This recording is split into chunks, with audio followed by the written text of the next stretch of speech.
Okay, so you just set out on your YouTube journey and you're looking to invest into some gear and you're trying to figure out what is absolutely necessary. What is the gear that you're actually going to use? You know, all these creators, they have all these fancy toys and not all of it gets used.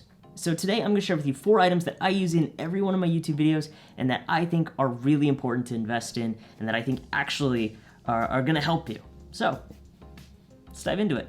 All right, the first item on the list is obviously the camera. The camera is an incredibly important piece of this whole thing, and so it really depends on your use case and what you're looking for. And you actually have quite a bit of options when it comes to cameras. Now, first option we have in terms of our camera choice, we always have our phone. And the iPhone 12 Pro, this is what we're filming on right now. It looks good, it looks solid, and you can actually kind of mimic cinematic mode. If you want to check that out, I'll leave a link in the description down below as well as a card. That way you can check that out. But this, it looks okay and it looks good and it does its job, and you can get away with filming with your iPhone. I know that I sprinkle a lot of iPhone clips in my videos quite often, especially in B-roll. So this looks really great. Plus you're getting a lot of lens variability with the 0.5 times, the 1 times, and the 2 times. So you're getting a lot of different lens variability there, which looks great. Now, the iPhone is always good and great, it looks awesome, and it's, you know, continually getting better and better every year, which is awesome, but what if we want to invest a little bit? What if we actually want a mirrorless camera like the Lumix G7, for example? This is a great camera that I used to use for a long time before getting my Sony, and honestly, does the job pretty well. Now, the Lumix is not necessarily like my first choice to go with for a camera, but it is definitely a solid option if you're looking for something in that, you know, $600 price range. It still looks good. It's a little bit cropped in because it is a Micro Four Thirds camera, and I'm actually going to make a whole video on this and my thoughts on it and whether or not you can use this camera in 2022. I'm gonna make a video on this in the future, but honestly, this is a great camera to invest in. Either this or the Canon M50 or even the Sony a6400, I think. Those are 3 really great options if you're looking for something that's within the, you know, maybe $500, $600 range that, you know, looks good. It's gonna give you a good cinematic look and isn't going to, you know, be an iPhone. Okay, so those are the 2 options with the Lumix G7 and the iPhone 12 Pro. So those are 2 options you have, you know, right off the bat. But if you're looking to really invest some money, like if you want to just splurge, you could go for the Sony a7C. That's what I've been using for the better part of a year now. And honestly, this camera looks great. I have yet to have a complaint about it. It does everything I want it to do. Now I am starting to kind of dive into the color correction use of this camera so I can take full advantage of the high dynamic range that it has. So I am playing around with the color correction. So if it does look a little weird, sorry, I'm playing around with it. It'll get better, I promise. But overall, the first thing you want to invest in is your camera. That's number 1. Now, the second thing that you should invest in, microphones. Microphones are incredibly important and almost debatably more important than your video quality. Your video can be okay, but if your audio is not very good, chances are people aren't gonna really want to watch your video. So you wanna invest in a decent microphone. And the first microphone we're gonna talk about is the Rode Video Micro. This little guy. So this is the Rode Video Micro, what you're hearing now, and this is honestly a really great budget option. I believe it was $60. I believe it's still at that price. And honestly, it's so versatile. You can plug it into your camera. You could even plug it into your phone. What I'm doing now, you could even plug it into your laptop. So a lot of versatility when it comes to this microphone and the options you have with it. Now, the next shotgun microphone you have, if you want to take a step up, is the Rode Video Mic Pro. This is a great microphone. It's what you're hearing now, and it's a microphone that I use literally all the time, and it's a great option if you are looking at you know, using that and trying it out. I mean, it's something that is honestly really good. Now, another alternative to a shotgun microphone, if maybe you're not necessarily a studio environment, maybe you're not standing super close to the camera where a microphone can pick you up, maybe a lav microphone might be a better option for you. Now, there's a lot of great lav systems out there from DJI and Rode. They both sound fantastic, but the thing is they're a little bit pricey. So if you're looking for a budget option, I actually did a full review video on the Cinco wireless lav system, which I was actually pretty impressed by. It's super versatile and it has everything you need in that package. You don't need to buy any extra equipment or anything like that. It has everything you need in the package.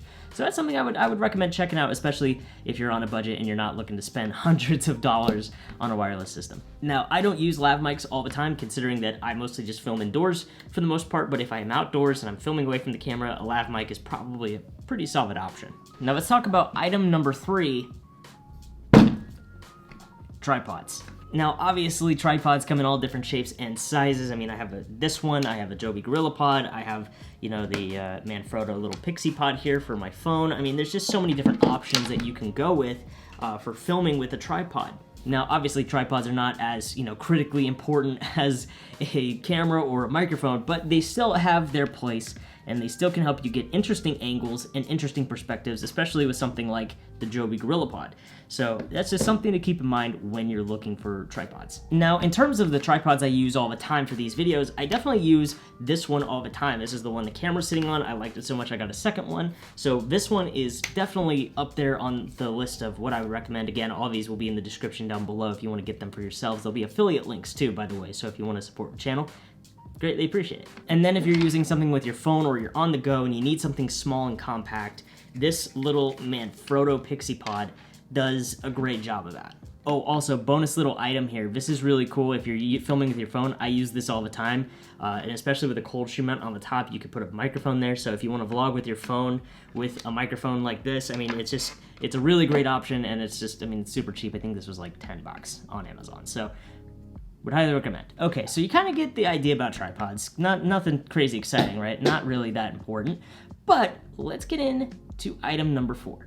And item number 4, borderline one of the most important items, is lights. Lighting is probably one of the most underrated parts of like filmmaking and photography and video in general.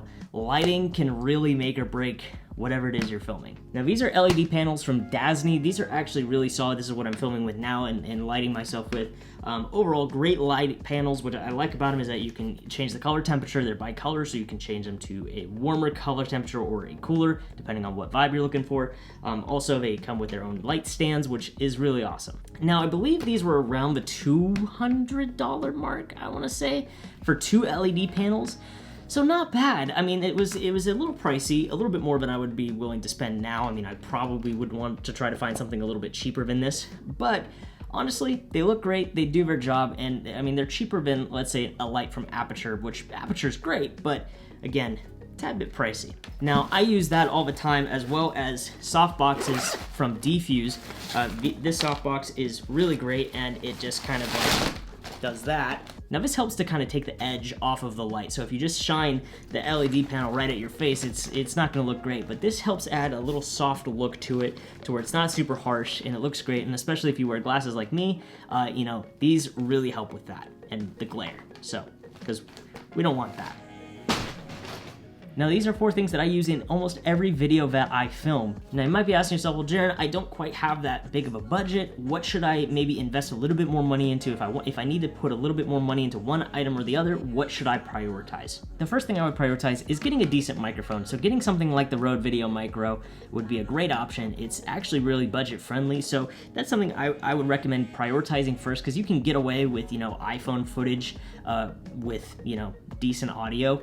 You can get away with that. Then the second thing I prioritize would be lighting. Again, you could get away with iPhone footage if you have decent lighting. So again, I would prioritize audio and lighting first, and then start to invest in the camera. And tripods are kind of just tripods. They kind of exist. You don't need to spend hundreds of dollars on a Manfrotto tripod. You don't need to do that. You can get away with something that's a little bit cheaper, a little bit more budget friendly. But yeah, that's kind of how I would prioritize the 4 options. But yeah, these are the 4 items that I use in my videos all the time. I hope this was helpful. I hope it got you kind of in the right direction if you're looking at investing into some gear into your YouTube channel. I hope this was helpful. Now, I want to pass the question off to you. What's a piece of gear that you're looking at investing in this year? Is it a camera? Is it a microphone? And what type of camera or microphone are you looking at getting? Would love to know, and would love to hear what gear you're running with down in the comments below. But anyway, guys, thank you so much for watching. Appreciate you. If this stuff interests you at all, be sure to hit that like button. And if you want to see more stuff like this, be sure to hit that subscribe button. We'll greatly appreciate it. But with that, thank you so much for watching. Appreciate you. And as always, I will see you in the next one.